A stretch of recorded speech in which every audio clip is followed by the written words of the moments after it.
네, 이슈의 재구성 시간입니다. 오늘은 이 치솟는 원자재가에 대한 이야기를 해볼 텐데요. 지금 제 뒤에 정말 여러 그림들이 있습니다. 철강도 있고요. 제가 여기 봤을 땐 곡물인 것 같고, 여기도 약간 곡물인 것 같은데, 이 뒤에 보이는 모든 그림들의 가격이 다 올라가고 있어요. 요것뿐만 아니라 구리 가격, 알루미늄 가격, 철강 가격 다 상승하고 있으니 우리 제품 가격도 오르게 되고요. 우리는 또 인플레이션에 대한 걱정을 하고 있습니다.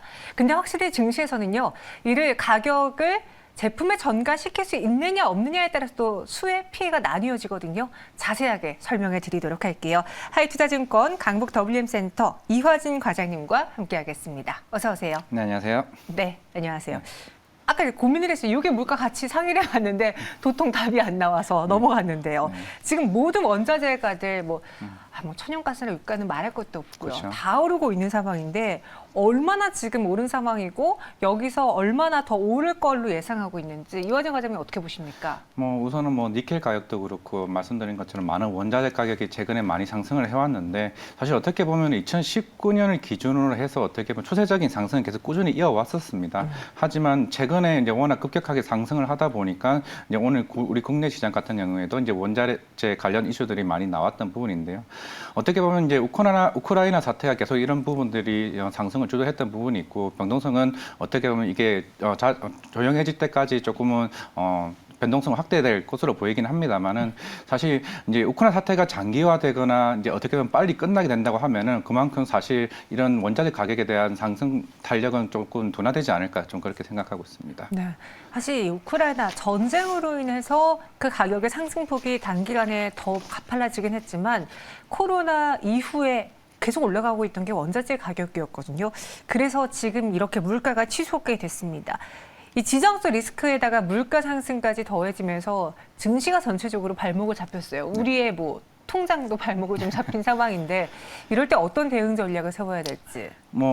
오늘 이제 나스닥 이제 지수도 좀 많이 빠졌던 이유가 어제 이제 파월 의장께서 이제 통화 정책에 대한 얘기를 했던 부분이 있습니다. 물론 어제에서는 좀 3월 이제 긴축 정책에 대해서는 좀 완화적인 스탠스를 얘기했다가 다시 한번 이제 어제 같은 경우에는 상원 의원 간의 이제 통화 정책에 대한 조금 디테일한 부분을 얘기를 했던 부분이 있는데 일단은 인플레이션에 대한 급격하게 혹시 모를 대응책을 대비해서 만약에 빠르게 인플레이션이 올라간다라고 했을 때 좀 크게 긴축 정책을 할 수 있다라는 언지를 어떻게 보면 줬습니다. 왜냐하면은 다음 주 월요일부터는 블랙아웃 기간이기 때문에 3월 FOMC 이전까지는 어떻게 보면 마지막 발언이었기 때문에 어느 정도 여지를 좀 두지 않았나 좀 생각을 하고 있고요.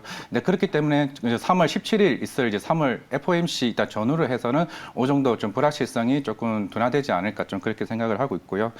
물론 이제 새로운 대응책이라고 한다고 하면은 물론 지금 신재생 에너지나 다른 원자재 관련된 이슈가 되고 있지만은 이제부터는 좀 대응을 하려고 하면은 4월에 있을 이제 바이오 학회가 이제 암학회가 또 있기 때문에 바이오 관련 주신도 좀 관심을 가져야 될 것 같고요.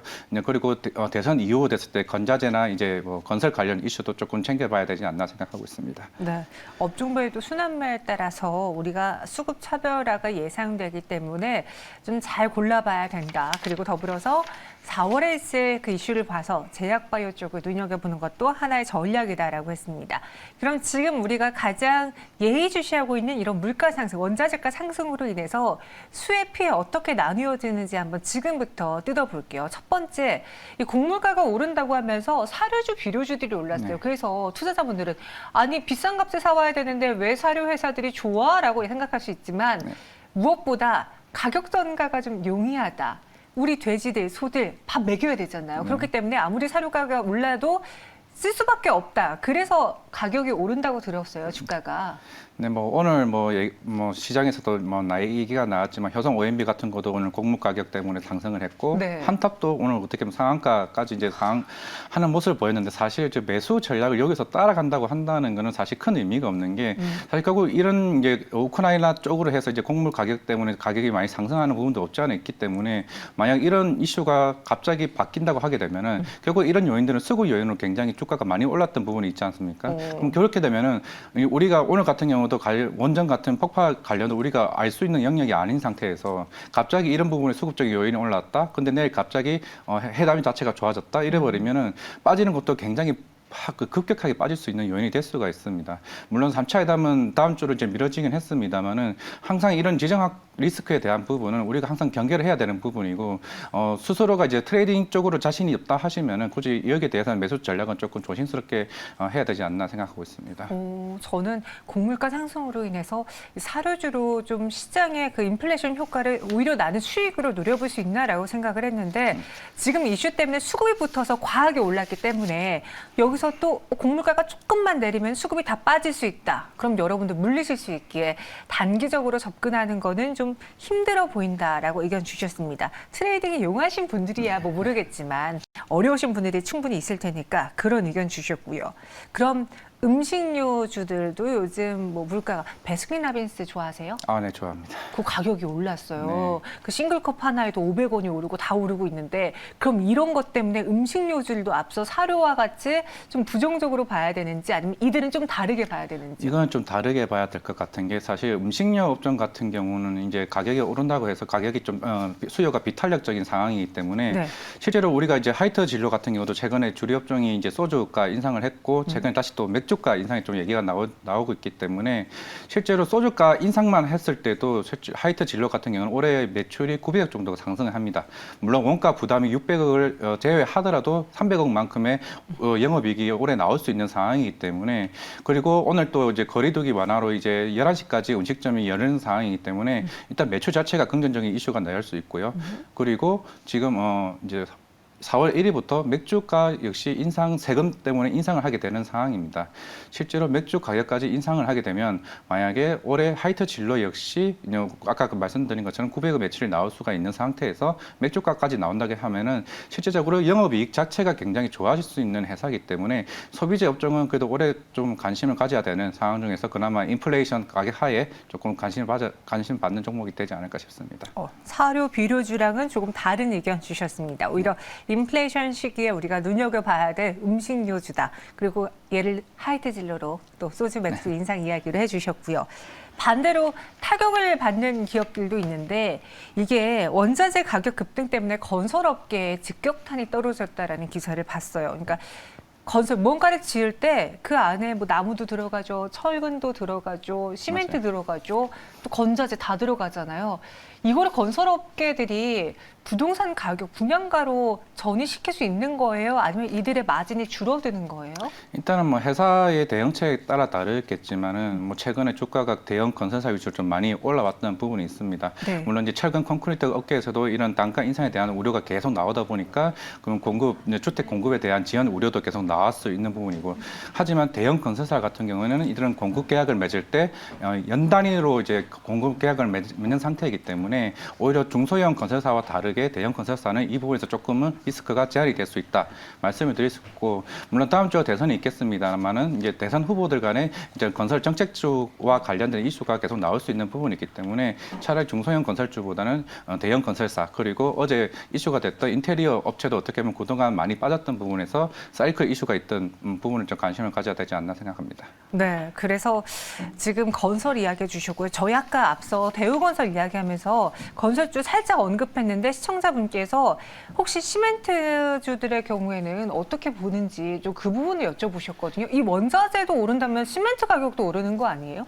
같이 이제 오를 수밖에 없는 상황이 될 수밖에 없기 때문에 네. 시멘트 가격도 어떻게 보면 주택 공급이 계속 생길 수밖에 없다면은 그만큼 수요가 있는 부분이니까 결국 시멘트 가격 역시 인상할 수 있는 부분이기 때문에 시멘트 쪽으로도 이제 실적이 좀 긍정적으로 보일 수 있지 않나 생각합니다. 네, 알겠습니다. 오늘 수혜 피해 이야기 보고 있습니다. 그럼 이 원자재과 관련해서 지금 들어갈 바에는 성장주를 저가 매수하라라는 조언도 있고요. 아니다. 지금 인플레이션 시기이기 때문에 오히려 이런 원자재가가 상승해도 추가적으로 상승할 걸 대비해서 그쪽으로 포트폴리오를 짜보자라고 이야기하신 분들이 있습니다. 현 시점에 어느 쪽에 손을 들어주시겠습니까? 투자 의견 주시죠. 일단은 성장주로 좀 봐야 될 것 같은 게 사실 네. 어제 중국 관련 이슈가 나왔던 게 한한령 얘기가 나왔습니다. 그만큼 이제 처음으로 한 5년 만에 그게 심화 과정이 좀 제출이 됐던 건데 이 부분에서 일단 승인이 됐다는 부분이 좀 긍정적으로 볼 수가 있고 실제로 사임당 같은 경우도 1월부터 중국에서 반영이 되긴 했습니다만은 이게 5년 전에 이미 심의가 통과된 부분이기 때문에 오히려 이런 K 컨텐츠 같은 부분도 엔터 쪽에 관심을 가질 수가 있을 것 같고요.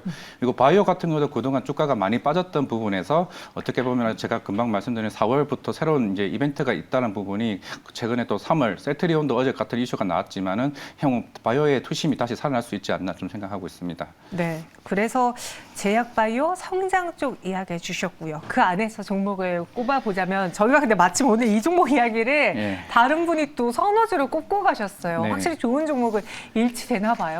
일단 어제 좀 급격하게 상승을 했습니다만은 사실 네. 그동안 리스크 우려로 됐던 사노피와의 계약금 이슈가 루머가 어떻게 보면 어제 월요일 날 해소가 됐습니다.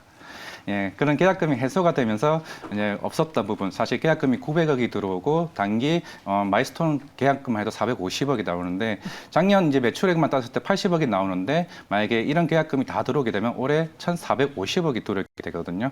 그렇게 되면은 이제는 오히려 이제 그동안 기대만 가졌던 이제 바이오 회사에서 실적 우상향으로 될 수 있는 부분, 그리고 4월에 미국 암학회에서 이 회사가 가지고 있는 그래파디 T에 있는 면역 항암 쪽으로 있는 추가 기술 이전이 기대할 수 있는 부분이 오히려 이제 좀 긍정적으로 나오지 않나 생각하고 있습니다. 네, ABL 바이오 그래서 바로 지난 거래일의 그 상승이 좀 의미 있는 상승이었나 봐요. 다시 우리가 저성장, 그러니까 성장을 보여주는데 저평가를 받고 있는 종목으로 접근하는 게 더 좋겠다라고 의견 주셨고요. 그 안에서는 ABL 바이오를 탑픽으로 꼽아주셨습니다. 오히려 원자재가 상승이 너무 배 아파가지고 내가 이 관련 종목을 못 사서 너무 아쉬워하시는 분들의 경우에는 그냥 과감하게 보내주시고 ABL 바이오 혹은 성장주인데 저평가받고 있는 종목들 공략해 보세요. 이하진 과장님과 함께 정리해봤습니다. 고맙습니다. 네, 감사합니다.